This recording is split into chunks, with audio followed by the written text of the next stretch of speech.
Is it sensible to make mental health services accountable for homicide by their patients? Let me begin with a quote from David Clarke in his book about the history of Fulbourn Hospital, the psychiatric hospital in Cambridge in England. Much has happened since 1983, which is when he retired. The number of people in mental hospitals over Britain has continued to decline. The attitudes of denigrating public service, of running down public hospitals, building up private enterprise, and of mean-minded economising have filtered down through the NHS bureaucracy. Battered by public inquiries and outcries, pressured by harassed ministers, the administrators and managers have reverted to the kind of administrative behaviour that marked the worst of the asylum days, issuing memoranda, forbidding activities, putting up warning notices, setting up disciplinary inquiries, and penalising staff who take risks or show initiative. Staff have learned to be cautious, to get everything in writing, to avoid initiative. I want to look at this state of affairs in a bit more detail. The numbers of people in psychiatric hospitals increased until a peak in the 1950s in the UK and USA, and later in other countries. The motivation for community care was said to be the dismay and disgust with the old asylum system. The damaging effects of institutionalisation became recognised, and the hospital was promoted as a therapeutic community.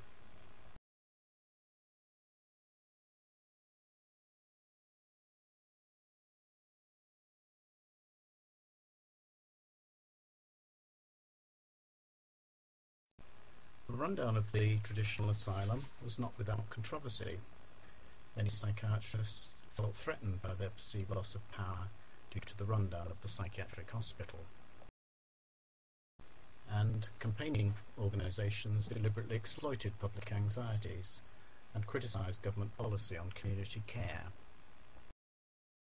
Their initial concern was that homelessness was being increased among the mentally ill. The political tack changed when academic evidence accumulated against this view, at least in the UK, to concern about public safety due to homicides by psychiatric patients. In 1997, the government decided to focus on public safety and declared that community care had failed.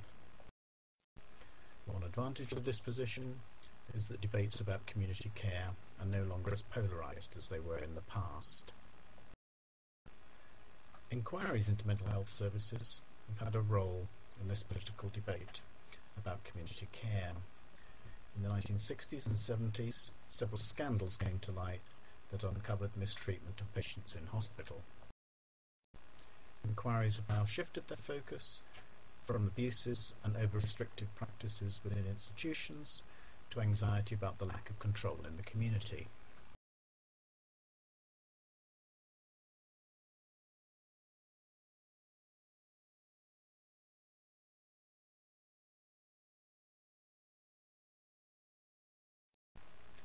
Homicide inquiries can have devastating consequences for mental health services. One problem is that they reinforce the stereotype of the dangerous lunatic. The danger is that public fears of the mentally ill are fueled.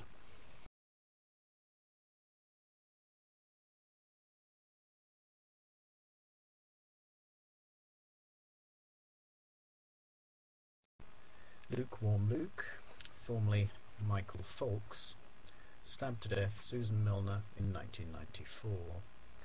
Michael Fawkes had changed his name by deed poll to Lukewarm Luke, apparently taking the name from a character in a TV programme.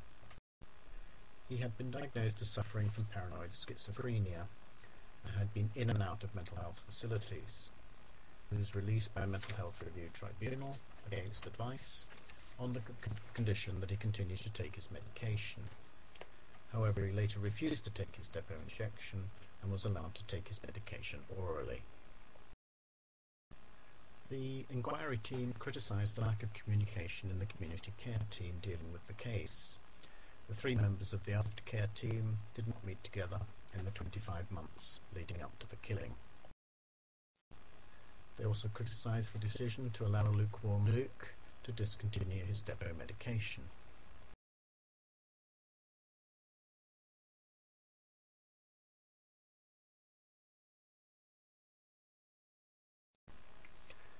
Despite the length of the report, it is unclear why lukewarm Luke killed Susan Milner. The only explanation offered is that he was schizophrenic.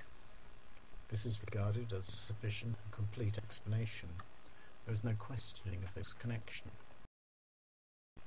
The simple, almost naive view is that schizophrenia is a biological illness that determines how a person behaves, especially if they are violent. Any court exercising its proper role would never let a forensic psychiatrist get away with such an oversimplification. Yet inquiries can produce authoritative reports based on this kind of assumption. Lukewarm Luke's history of serious violence, which antedated the illness, was passed over without comment by the inquiry panel. Furthermore, the focus on mental health services tends to exclude the role of other actors in the drama. For example, lukewarm Luke's victim visited the patient at 3 a.m. despite advice from friends not to do so. The preoccupation of many inquiry panels with apportioning blame has limited the lessons that could be learned. Understanding complex cases requires an approach that goes beyond blaming. As another example, I want to look at an inquiry from my own NHS trust, the Richard King inquiry. Richard King was convicted of the manslaughter of his mother-in-law's partner in 2004. He had been known to mental health services in Norfolk since 1991. The Trust internal panel concluded that the homicide occurred because of his mental illness, and that although it was not predictable, it was preventable, because he should have been detained under the Mental Health Act. It is clear that the Trust panel was motivated by what it understood as the public expectation that mental health services should exert some control over the behaviour of individuals in their care. The report was written to maintain this public confidence in mental health services by identifying mistakes and errors of judgment. However, it is not necessarily the role of an inquiry report to meet these stated public expectations. If this were the case, it would mean that homicide inquiries were being used to achieve political aims. The report did not demonstrate that staff acted in bad faith, nor without reasonable care. These are the criteria that should first of all be used to assess their actions rather than mistakes and errors of judgment.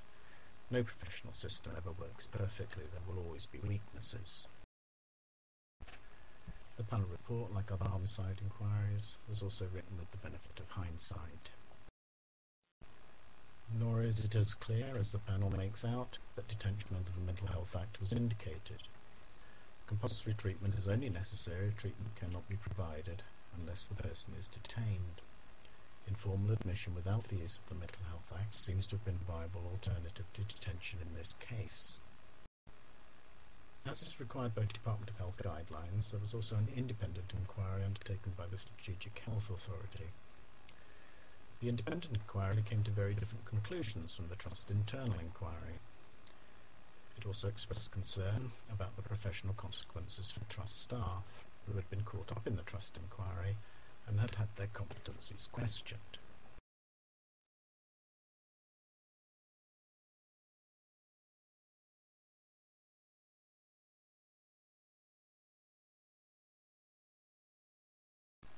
However, it concluded that no individual and no single act or omission led directly to the killing.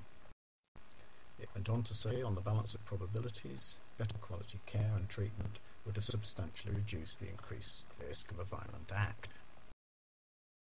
However, it concluded that the frenzied killing could not have been reasonably foreseen. The independent inquiry could not agree with the conclusion of the Trust internal inquiry that had Richard King been detained under the Mental Health Act, he would probably have spent longer in hospital and would not have been given early home leave.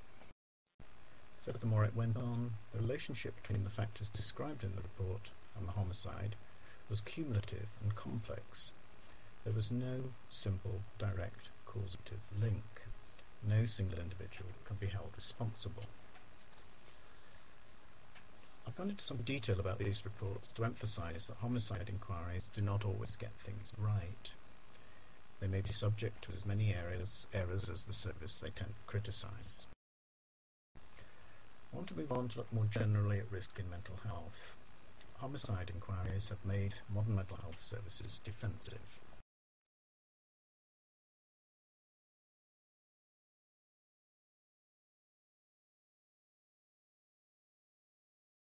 We live in what has been called the risk society. Someone has to be blamed for misfortune.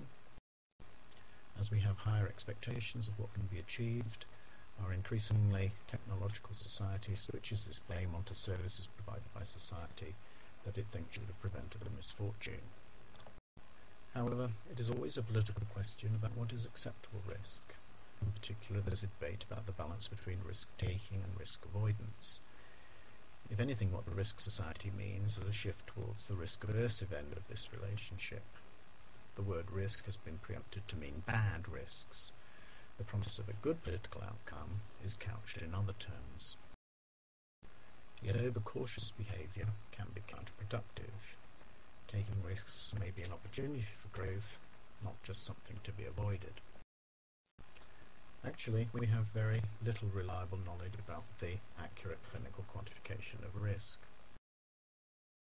Merely knowing about risks, even if these could be calculated, may not necessarily improve practice. And belief in actuarial risk prediction can actually lead to fantasy estimates that may well have an aura of factuality, but in fact are misleading. To give an example, I want to look at community treatment orders. The notion is that deaths by homicide and suicide are avoidable by increased coercion. A guiding influence in UK government mental health policy over recent years has been the National Confidential Inquiry into Suicide and Homicide by People with Mental Illness, which collects data on deaths by suicide and homicide by psychiatric patients. In one of its reports, the inquiry went as far as to estimate the potential number of deaths that would be prevented by the introduction of community treatment orders. This relied on making various assumptions. It could have produced a higher or lower figure, dependent on different assumptions. The fact is that whatever figure was produced is not evidence of the value of compulsory community treatment, as it is only an estimate calculated if this intervention is effective. There are too many variables to make an accurate estimate of what will happen in practice. We need to recognise the inherent uncertainty in clinical practice. However much we may wish it were the case, guidelines and procedures cannot eliminate clinical judgment in the management of patients. Healthcare is more than a case of following rules and procedures. In fact, greater consistency and invariance cannot cope with the unexpected, and the heroes that do prevent tragedies have usually thought outside the box. The danger is that we go along with the illusion created that we can be effective in preventing all individual tragic outcomes. If we become too defensive, the fear that things may go wrong actually distracts us from the task of how to make things better. And we become motivated to follow procedures more for the purpose of protecting staff than helping patients. We need to regain our common sense. Accountability is a good thing and needs to be applied sensibly. Any improvement in services needs to be authentic and related to the quality of care, and not a facade for placating society's fears. The fear of being criticised and unfairly judged can have a negative effect and does not lead to creativity. Staff need to be supported, not attacked. Excellent clinical leadership provides an ethos where staff are valued and supported to gain the most out of them in the interests of patients. In summary, I've tried to show how we cannot avoid relying on professional trust. Our assessment of risk in society has seemed to create the possibility of a rational risk governance, which is in fact an elaborate technocratic fantasy and a bureaucratic defence against the anxiety of disorder. Actually, psychiatry should have known this because of its history in the asylum. Opening the doors of the asylum was